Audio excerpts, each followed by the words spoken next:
Bonjour les enfants.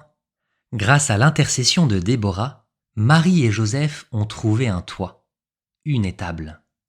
Mais l'étable est sale et pleine de crottes et de toiles d'araignée.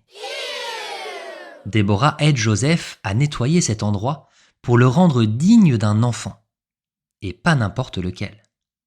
Marie lui explique que pour accueillir le Messie, il faut aussi chercher la propreté du cœur. Écoute comment faire le ménage intérieur pour Jésus. Voici une étable pour un roi.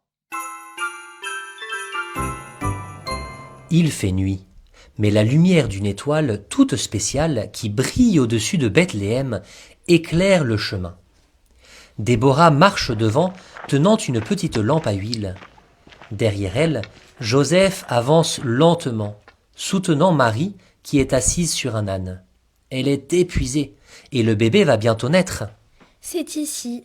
Dit Déborah en montrant une vieille étable, creusée dans le roc avec une façade en bois. C'est petit, mais ce sera mieux que rien. Joseph pousse la porte. Une odeur désagréable les accueille bientôt. Déborah entre, lève sa lampe et fait la grimace. Oh, il y a des crottes partout et de grosses toiles d'araignée et de la vieille paille mouillée. Joseph regarde autour de lui, puis hoche doucement la tête.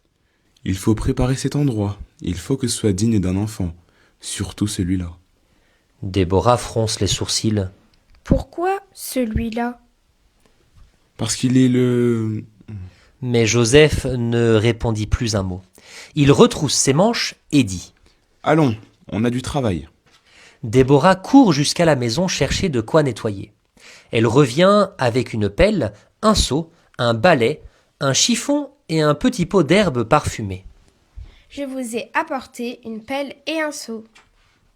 Merci, Déborah. Tu t'occupes des coins et des toiles d'araignée. Je vais pelleter le fumier et chercher de l'eau. Et ils se mettent à la tâche tous ensemble. Joseph pèle toutes les saletés et les jette dehors, loin de la porte. Il va aussi au puits pour remplir le seau d'eau. Déborah, elle, enlève les grosses toiles d'araignée avec le balai. Elle nettoie les structures en bois, elle balaie la poussière. Ils travaillent longtemps sans parler. Juste le souffle du vent, les bruits du balai et la lumière dans leurs yeux. Marie est assise dans un coin. Elle respire profondément. Quand tout est terminé, Joseph demande. Où peut-on mettre l'enfant lorsqu'il naîtra ? Ils regardent autour d'eux.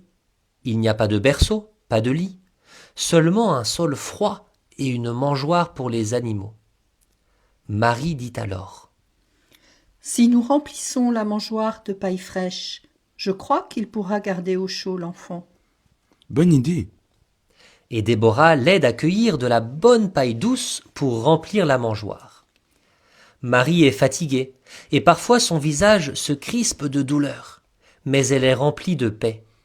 Elle regarde Déborah et lui dit. Tu as fait du beau travail. Merci. J'ai juste nettoyé un peu. Non, tu as fait beaucoup plus que cela. Tu as préparé ton cœur. Mon cœur? Oui, tu sais, avant d'accueillir les voyageurs à l'auberge, tu te laves les mains, tu ranges les tables, tu prépares la chambre. Eh bien, quand on accueille Dieu, il faut aussi ranger notre cœur. Autrefois, un roi du peuple d'Israël, Ézéchias, a dit au peuple « Purifiez-vous, purifiez le temple ». Il fallait nettoyer le temple et nettoyer son cœur pour que Dieu puisse être heureux d'y habiter. Et moi, je suis comme un petit temple? Oui, Déborah. Et ce que tu fais ce soir montre que ton cœur est prêt. Tu as servi avec amour et Dieu aime les cœurs comme les tiens. Déborah regarde l'étable. Ce n'est pas un palais, mais c'est propre, c'est paisible et rempli d'une belle attente. Elle ne le sait pas encore, mais cette nuit-là, dans ce lieu si petit et si humble, le Sauveur du monde, le Roi des rois, va bientôt naître. Et toi, est-ce que tu sais que Jésus est vraiment heureux quand on prépare notre cœur pour lui avec amour ? Car la propreté, ce n'est pas seulement se laver les mains ou ranger sa chambre, c'est aussi faire le ménage dans son cœur, enlever la colère, les jalousies, les mauvaises paroles. Alors aujourd'hui, tu peux faire 2 petits gestes simples. Range un petit coin de ta maison, même ton bureau ou simplement ton sac. Et dans ton cœur, tu peux aussi demander pardon à Jésus pour une bêtise ou même te réconcilier avec quelqu'un avec qui tu es en conflit. Et souviens-toi, un cœur pur, c'est comme une chambre bien rangée où Jésus aime venir habiter.